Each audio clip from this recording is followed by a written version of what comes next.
Hello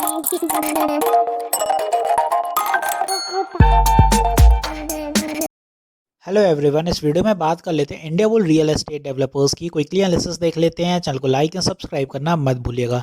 तो India bull real estate में आप देखोगे यहाँ भी आज बड़ी बियरिश कैंडल बनती हुई नजर आई और 6 से 7% स्टॉक में बियरिशनेस देखने को मिली है।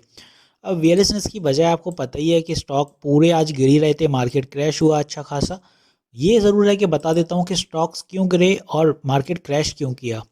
यहाँ पे देखेंगे 5 की reasons that spook the Indian stock market. तो पहला तो जियोपॉलिटिकल कंसर्न है, और जियोपॉलिटिकल कंसर्न ऐसे होते हैं कि एक दो दिन में ये सुधरते नहीं है, ये समय लेते हैं। और यहाँ पे देखेंगे tension in the Middle East and the Red Sea escalated denting investor sentiment. और रेड सी का आपको सिनेरियो पता है, हौथी रेवल्स का ऑलमोस्ट 2 महीने होने जा रहे हैं तब से ये सिनेरियो चल रहा है। वेल, इजरायली मिलिट्री वाला अब उतना कारगर नहीं रहा है ये वाला सीन, क्योंकि आप देखें इसको, इस न्यूज़ को ऑलरेडी काफ़ी समय हो गया, 6 महीने हो चुके हैं, तो इसको उतना अफेक्टेड नहीं रहा है। अब देखें दूसरी जो बड़ी चीज़ थी, sell off in bank stock led to the decline in overall market pushing. तो मार्केट ऑलरेडी गिर रहा था क्योंकि बैंकिंग स्टॉक्स आज वीक थे, बियरिश थे, और उसी में साथ ही साथ और भी स्टॉक्स लग गए। क्योंकि यहाँ पे आप देखेंगे फॉल इन हैवी वेट। तो वह हैवी वेट में क्या आता है, HDFC, Reliance, SBI, Coal India, Axis Bank, IndusInd, Tata Motors, ये भी साथ में गिरे। तो बैंकिंग सेक्टर के साथ रिलायंस, टाटा मोटर्स और कोल इंडिया जैसे स्टॉक्स ने भी साथ दे दिया, तो और ज़्यादा बड़ा सेलिंग प्रेशर बना। तो वो मिड कैप स्मॉल कैप भी अफेक्ट होगा, क्योंकि आप देखें जब निफ्टी जैसे -100 हो गया तो आदमी कहता है चलो ठीक है रिकवर हो जाएगा दिन भर में। वो -150 हो जाता है जब, तो आदमी थोड़ा सोचता है कि यार निकालना चाहिए कि नहीं। और जब वो -200 हो जाता है तो आदमी के अंदर आ जाता है panic.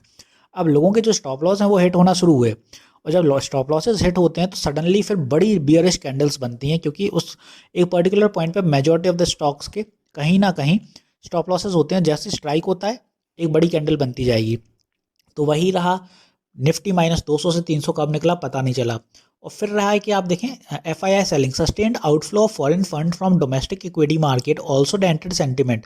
Foreign institutional investors have offloaded Indian equity worth more than 23,000 CR। तो ये जनवरी में आप देखें इतना ज़्यादा ऑफलोड हुआ है, इस वजह से ये भी एक अफेक्ट बनता है। जो सबसे मेन है टेक्निकल फैक्टर कि आप देखें निफ्टी को अभी करेक्शन बन ही रहा था 21,500 से 21,700। वो आज अपन को देखो ब्रेक होते हुए दिखा 21,500, इसके बाद 21,300 भी आज ब्रेक हो गया। तो अब बचता है कि 21,000 क्या सस्टेन करेगा कल, क्योंकि वहाँ तक रीटेस्टिंग होगी तो डेफिनेटली कल वहाँ तक भी आ सकता है स्टॉक। तो कल अगर स्टॉक वहाँ तक आता है तो इंडिया बुल जो रियल एस्टेट है आज तो उसने सपोर्ट ले लिया 94 के अराउंड यहाँ पे, क्योंकि यहाँ पे आप देखें ऑलरेडी इन कैंडल्स का सपोर्ट बना था, इसलिए यहाँ बन गया। अब अगर ये सपोर्ट ब्रेक होता है और फर्दर नीचे आता है स्टॉक तो कहाँ जाएगा, तो अपना पहला सपोर्ट अब नीचे की दिशा में 91.60, क्योंकि यहाँ पे इन कैंडल्स का फिर वो सपोर्ट लेगा जो रेजिस्टेंस था तब। उसके बाद ये फर्दर और नीचे आता है तो 89 के आसपास। देन आफ्टर 89 ये और नीचे अगर आता है तो फिर 86, ये अपने को सपोर्ट है नीचे की दिशा में, क्योंकि काफ़ी लोग ऊपर फंसे होंगे और ऑब्वियसली वो सोच रहे हो कहाँ निकले। तो अगर पैनिक सेलिंग है और आपका कोई बड़ा लॉस नहीं है तो ये लेवल्स हैं, आपको एग्जिट करना हो तो कर सकते हैं। बात रही कि ऊपर कितनी तेज़ी से जाएगा, कब जाएगा, तो यहाँ पे आप देखें स्टॉक साइडवेज की फॉर्मेशन बना रहा है। ऊपर जाता है, नीचे आता है, ऊपर गया, नीचे आया, फिर ऊपर जाएगा, नीचे। तो मे भी अगर ये फॉर्मेशन साइडवेज की है तो कुछ दिन चल सकती है, 93 से 100 के आसपास की ये फॉर्मेशन बन सकती है।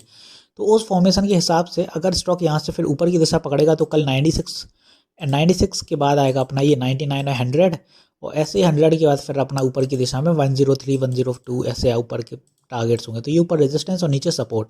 तो अब आपको क्लियर होगा इंडिया बुल्स कैसे चलने वाला है। तो रियल एस्टेट में नीचे के ये कुछ सपोर्ट हैं, ऊपर के टारगेट्स, जैसा मार्केट जाए आप उस हिसाब से फुली सारी चीज़ें यहाँ मैंने क्लियर करी होंगी। मिलते हैं नेक्स्ट वीडियो में। This is me Shubham Yadav signing off.